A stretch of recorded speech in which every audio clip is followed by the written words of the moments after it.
So who wants to know how to save 10 to 20 hours a week out of your time and 4x your income? You might be thinking, wow, there's a whole bunch of stuff I need to do. I need to scour the market for deals. I need to go and talk to people. I'm going to have numbers I need to review. You don't need to do any of that stuff. I've done deals in industries I knew absolutely nothing about. So my effective hourly rate today is $1,000 an hour. I won't do anything that I'm not going to get paid $1,000 an hour. I would rather outsource it to somebody else. Even if they're going to charge me $500 an hour, I don't care. Because I know that when I'm focused in my zone of genius, I can make $1,000 or $10,000 or even $100,000 an hour doing that super creative deal-making stuff. It's better to have 50% of something and know it's going to be successful than 100% of nothing, because your lack of that industry knowledge couldn't get you across the finishing line. The amount of stuff that I was hating to do drastically fell. The amount of stuff that I couldn't do drastically fell, and it put not only a lot more time in my zone of genius, so a 3x improvement, but it also saved me 10 hours of free time to take up other activities and spend more time with my family and travel a lot more. Deal makers, what's up? My vision is to completely and utterly disrupt the market for buying and selling small businesses all over the world. Legend. Thank you. So, teamwork makes the dream work. Teamwork makes the dream work. So who wants to know how to save 10 to 20 hours a week out of your time and 4x your income? Who wants to learn that? Okay, so I learned this from one of my mentors, who is a very tall gentleman called Tony Robbins. Ever see the, have you seen the thing outside of me, the big, whatever it's called, the poster of me? I'm 6'5" on that poster, and I took a photograph of me, you might have seen it on Facebook, in front of that picture, and I put on there, I always wanted to be 6'5" like Tony Robbins, and my wife replies to the comment, so did I. So Tony Robbins taught me this. I was in his Platinum Mastermind for a number of years, and this is really, really cool. So this is all about building your team and time management, because you don't need to do this on your own. You might be thinking, wow, there's a whole bunch of stuff I need to do. I need to scour the market for deals. I need to go and talk to people. I'm going to have numbers I need to review. You don't need to do any of that stuff. You can be the coach of the team, the captain of the ship, and have loads of other people do the work for you. So what I want you to think about is you as like an LLC. So it's Mark Hall LLC, it's Brenda Poskett LLC, and you can build a team if you want to do a lot of this work that needs to be done to get deals done. And there's 5 types of people that you can have on your team, and you can do this really small, or you can go full bore like I do and build a massive team. So a lot of the things that you need to do as a deal maker can actually be handled by VAs. So we'll talk about that. There's also professional advisors. So unless you're a lawyer or a CPA, you shouldn't transact your own deals. Once you buy a business, you sign an LOI, you've got a term sheet for whatever capital you need, and it's time to actually get the deal closed. You don't want to be doing that. It's boring, it's time consuming. You can have other people do that, and we'll talk about that. Due diligence, closing, etc. I talked this morning about staying in your lane, right? And if you want to do a deal that's not in your lane, you might need somebody with that gray hair or that industry chops that can really add a lot of value both to the transaction and the business after you've bought it. So you might need a deal partner. You might be struggling with accountability. I have a program called Protege, which is all about a community that holds people accountable. But we all need accountability in our lives. It's all about being able to show up to somebody and say, yeah, I did the things I said I was going to do, and vice versa. And then often, and this is very common in the real estate market, is there are people that originate deals. They're called wholesalers. In the business acquisitions world, they're called bird dogs. It came from like the hunting and the shooting market that's over in the UK. So those are all the types of people that you can actually have. And virtual assistants, wow. Amazing the way VAs have kind of morphed over the last 10 years. VAs can play at all stages of your deal-making journey. So for example, you can have VAs help you with deal specification. So if you're thinking, well, what are the hot markets right now? What are the markets that are growing? What are the markets that are not overly licensed? What are the markets where there's tons of deals? You can have a VA pull industry research and look at all that kind of stuff for you. So they can save you a ton of time helping you really define what your buy box is going to look like. You can also have VAs do a lot of deal origination. What you'll see this afternoon, Abraham's going to walk you through a lot of tactics around off-market deal origination. So building relationship networks, leveraging social media like LinkedIn, writing direct approach letters, even cold calling people. VAs can do most of that work for you. You can also have VAs with meetings. So unless you're traveling to meet somebody face-to-face, which I always try and do, but if you're in Boston and you're looking to buy a company in LA, you're probably not going to go there until just before the closing. You're going to have those initial meetings, those initial conversations over Zoom. So your VA can help set those calls up. They can help you with research. They can take notes. Although there's a lot of like AI tools now, like Otter, which will come on and do it. But I always find when my VA's on the calls, she knows exactly what are the key points I want to take. You can also have financial VAs. So don't just think of VAs as somebody in the Philippines that are managing your calendar and doing research. You can go on Upwork and hire financial professionals that will vet deals for you. They'll populate models, they'll look at financials, they'll prepare offers, they'll do all of that stuff. So VAs aren't just administrative, they can be people with some serious skills. Same with offers and negotiations. One of the things I do, and Abraham referenced it in the last presentation, is before I make any offer on any business, I create something called an offer sequencing stack. So I'll prepare my first offer, I'll have 5 more offers ready to roll out if I get counters from the seller. So I'm always 3 or 4 steps ahead. I don't do any of that shit. I have a team of VAs that do all of those different things. You can even have VAs help you with fundraising. One of the big roll-ups that I'm involved with at the moment, I've hired some really, really savvy financial professionals who are out there just scouring all the family office contacts and setting up meetings and doing all those really interesting things. Because when you're pitching investors, we'll get into this tomorrow, investors, there's really kind of 4 or 5 key things that investors look for in a deal, but they'll always focus individually on one thing.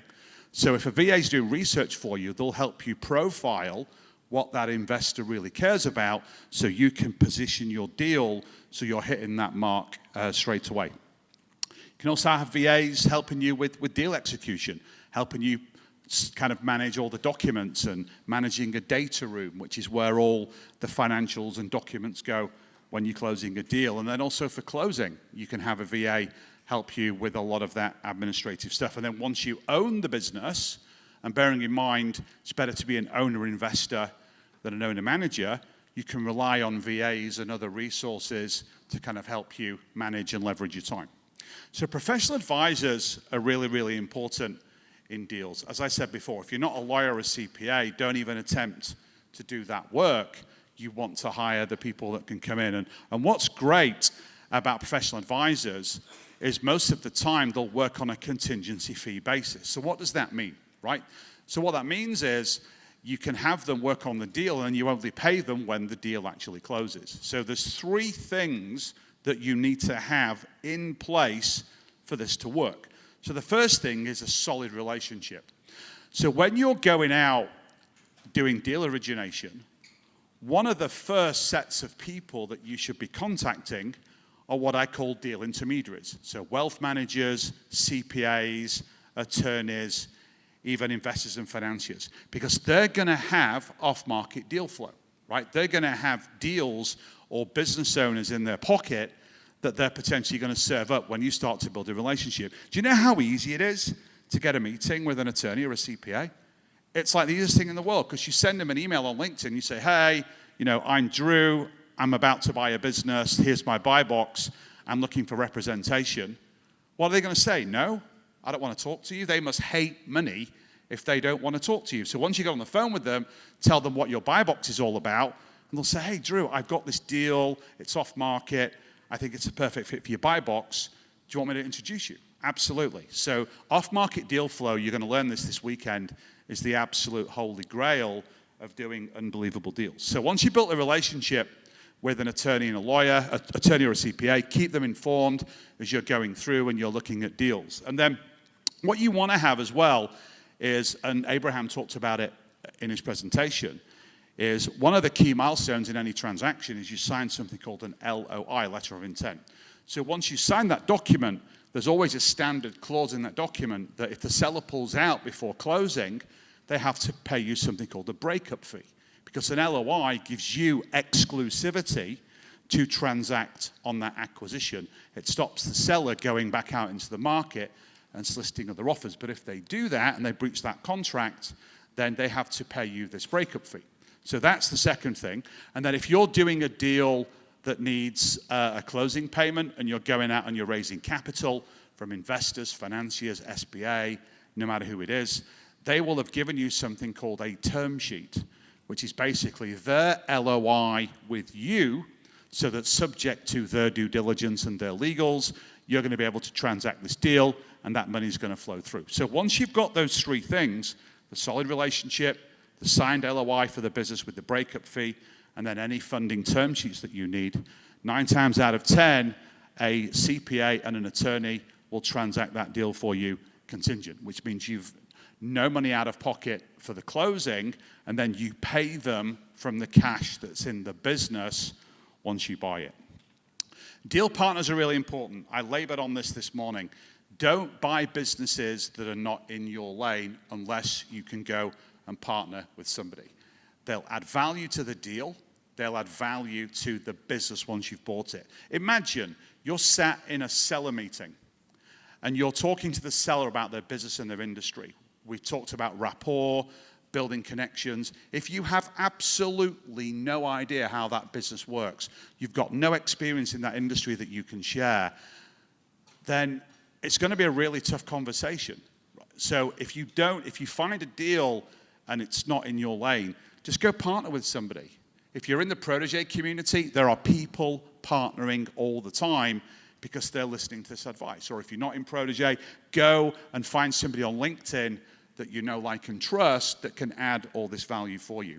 And these are a couple of guys that met at one of my events in the UK 3-4 years ago. My hair was a little bit longer then. Who had a radical haircut shift in COVID? So you know, in COVID, they closed all the hair salons, like they did in the UK, and my hair got really unruly. So I buzz cutted it, right? I had this buzz cut, and I thought, I really like it. So I got long hair there. So I had this event pre-COVID, and there were two guys, both from the UK in my program. There was Hanif in the middle and Peter. Peter was an engineer, and Hanif was a marketer and wanted to be a deal maker. And he came up to me at the lunch break. This was Hanif, and he said, hey, Carl, I want to do this deal. It's in the engineering space. They make automotive components. It's a great deal, phenomenal cash flow. I can do the deal creatively, but I know nothing about the industry. So I just stood on my chair and I shouted out, said, hey, who knows the engineering automotive space? And Pete Cobain put his hand up. Those guys have now bought 17 different companies in a roll-up, and they're cash flowing nearly 15 million pounds a year, so about $20 million a year. If they'd not have been in a room like this and really kind of had the mindset shift around, let's partner. Because a lot of people think, well, I don't want to give up 50% of my company, or I don't want to give up 25% of my company. I want to do it all on my own. That's the wrong mindset. That's the wrong mentality. 1 + 1 = 3 or more when it comes to deal making. You can do a lot more deals. You can learn from each other.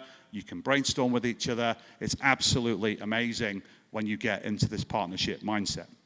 You could share a lot of these complementary skill sets. One of you might be a really good kind of integrator or operator, so you're very good at tactical things, whereas other people could be very visionary, very strategic. So it's like me and Chris Moore, who's my partner in tons of different deals. He's a lot more of an integrator type mindset, where I'm a visionary. Don't ever let me run a company. It will last 5 minutes, because that's not my skill set. I'm all about creativity, big ideas, strategy, relationships, all those different things. I've done deals in industries I knew absolutely nothing about. But the first thing I did before I took the deal to that stage was go and find somebody that could do that for me. And if I couldn't find anybody, I'd go and find a business that was a competitor in that space, and I would merge that with the deal that I was doing, and I would make them the operator of running the business. And you can share all the work, you can share all the ownership. It's better to have 50% of something and know it's going to be successful than 100% of nothing, because your lack of that industry knowledge couldn't get you across the finishing line. And this is another great example. So he's now a really good friend of mine, Chris Matthews, came into my protege program, started buying up weight loss clinics. So has anyone ever remember the ad from the 80s with Victor Kiam, Remington Shaver, right? You know, the guy who said, I love the product so much I bought the business. Well, this was Chris Matthews. He used to be a 450-pound guy. He was huge. He was like a whale, and he won't mind me saying that. And he went to one of these weight loss clinics where they put you on pure egg white protein diets. They have this fat-burning tool, which is non-invasive, which melts all your fat, and then skin tightening to give you the physique. So he went through that, costs about $5,000 for 16 weeks, and he fell in love with the clinic, found out that the business owner was retiring, so he acquired it, and then he bought 4 or 5 more, and then he got to a place where he had an opportunity to go and buy the supplements company that was supplying all of his clinics. So he called me up one day, he said, hey, I think this deal's a little bit beyond me. Whilst I've done some deals and I know how to buy clinics, buying a supplements company, I owned a supplements company at the time, he knew I knew the industry, is like, would you be my business partner and come in and help me do this deal? So that's what we did, so we became partners. And we still are partners in this business today, which is absolutely amazing. So giving up some of your equity to get the job done is a massive mindset shift that you need to make. So with deal originations, you can use people to help you wholesale deals. I'm going to show you some ways where you can wholesale deals and make a lot more, but if you're relying on people that are going to do deals for you, you can pay them a success fee once you've closed those deals, because everyone's out there looking at deals, especially off market. And sometimes, you know, once you've figured out your buy box, Drew might have a buy box that's very specific, and he might look at 10 deals and 8 of them are not sufficient. For him to share them with Nathan and Mark and Brenda and everybody else, he can get either a piece of equity or a fee once those deals actually transact. So you've got to go through this mindset shift and think partnering can really help you elevate. It can really help you scale, and it can help you go much, much faster. And what it does, you know, when we talk about business ownership, I mentioned this morning that you can either be an owner-investor or you can be an owner-manager, right? Owner-investors work on the business strategically. Owner-managers work in the business tactically. You can apply that same methodology to being a deal maker. You can work on your deals versus working in your deals. If you're working in your deals, you're doing all the work. It will slow you down. You can only look at so many deals at once. We'll talk about time management in a minute, but working on your deal, your buy box, building relationships, looking at capital providers, all the other stuff you can outsource to other people that are part of your team. So now let's talk about time management. So one of the biggest bullshit statements in the world today is, I don't have time. I don't have time for that. I don't have time. Of course you have time. It's what you do with that time, how you're efficient with that time, that is going to make all the difference. So something I want you to do, obviously not now, is when you go back to wherever you're from, I want you to take a 7-day period, and I want you to do something called a time audit, okay? If you're in any of my programs, you'll have done this before, or you should have done. So we all have 168 hours per week. We've all got the same amount of time, right? There's 24 hours a day, 7 days. We've all got 168 hours. And then figure out what you do with that time. So we probably all sleep for 56 hours a week. We probably all work or do something significant like a W-2 or something for 40 hours a week. We probably then spend, I'm guessing, 3 hours a day on average, 21 hours a week with family. So that's 117 hours of your week gone. You've now got 51 hours of time available to do stuff like buying businesses. So the question I'm going to ask you, and do this when you get back over 7 days, is I want you to figure out what are you doing with those other 51 hours. Some of you, there might be less because you might work 80 hours a week. Some of you might be a deal maker full time, so you're going to have a lot more time. So what I want you to do is just chart down, these are all the things that I did, and do it in 30-minute increments. You can do this with your work activities. You can do this with any of the time that you're spending. And then what I want you to do then is I want you to put it into 4 buckets. So this is the Eisenhower matrix, if you've not seen this before. So you've got to put it into 4 buckets. So this was, before I did this, Tony Robbins had me do this. And before I did this, this was my time audit. This is about 7, 8 years ago that I did this. So there are things we do in life or in work that we hate doing, but we do it anyway. There are things we do in life or in work that we can't do, or we do anyway. There are things we do in work or life that we shouldn't do, but we do anyway. And then there are things we do in life that we love doing, we're absolutely world class at it, and it will massively move the needle in that area of our life. So what the Eisenhower matrix does with the time audit is it aims to drive as much of your time and energy and focus into that top right quadrant, what Tony Robbins calls your zone of genius. So stuff that you hate doing, but you do it anyway. When I first started Dealmaker, so before I met Chris, I used to manage all the frickin' Facebook ads. What a disaster that would be if I did it now, right? Can you imagine that? I hated doing it, but I did it anyway, because I had this stupid bullshit mindset that I am an entrepreneur and I should learn to do all this stuff. I had an insane budget to hire people, but I'm like, I want to learn how to do it. I hated it, but I did it anyway. Stuff that you can't do, but do anyway. Did you know, Chris, the very first website, who's been following me since back in the Ninja Acquisition days? So way before Dealmaker. So I built the first ever Ninja Acquisitions website. I'm looking at 2 technology guys here, so you're thinking, yeah, so suck it up. But I know nothing about technology. I'm the most technology terrible person in the world, but I thought I want to be an entrepreneur. Entrepreneurs do that kind of stuff. I built all my furniture when I set that company up, and I built my own freaking website. How stupid was that? But it worked. It was amazing. But stuff that I couldn't do but learned to do anyway, and then stuff that you shouldn't do, and I still do this today. I'm crazy. I love booking my own travel. I'm really fussy about which airline and, can I get a direct flight? What time do I have to get up? I have all these assistants, but I just love booking my own travel. So that's stuff that if you hate doing it, you can't do it, or you shouldn't be doing it, don't do it. Do the things that you love, you're amazing at, and are massively going to move the needle. So once you do that time audit, what's going to happen is you're going to change something called your EHR, which stands for your effective hourly rate. So your effective hourly rate is dead easy math. Calculate how much money you make in a week. Let's say you make $2,000 a week, 100 grand a year, and you spend 50 hours doing it as part of your time audit. You divide 50 into 2,000, it's 40 bucks an hour, right? So you're making 40 bucks an hour, right?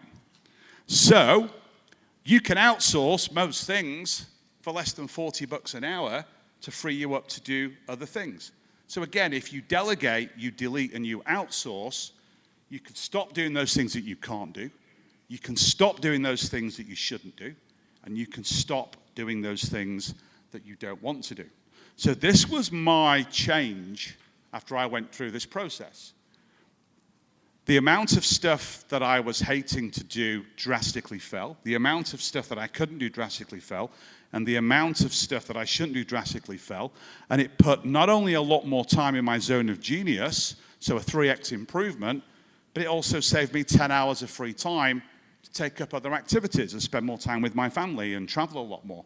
And then what happens is you can have a new effective hourly rate. So now you're making $6,000 a week because you've 3x'd your focus time on the really needle-moving stuff. You've spent 30 hours doing it instead of 40. So now your effective hourly rate is $200 an hour, which is a 4 times increase or a 5 times increase on what it was before. So my effective hourly rate today is $1,000 an hour. I won't do anything that I'm not going to get paid $1,000 an hour. I would rather outsource it to somebody else. Even if they're going to charge me $500 an hour, I don't care, because I know that when I'm focused in my zone of genius, I can make $1,000 or $10,000 or even $100,000 an hour doing that super creative deal-making stuff. So I hope that was really, really useful. Please do that time audit. You'll find it so massively powerful and mindset changing. And again, don't be afraid to partner with people that can really help you accelerate and plug some of the skill gaps that you might have. Thank you, guys.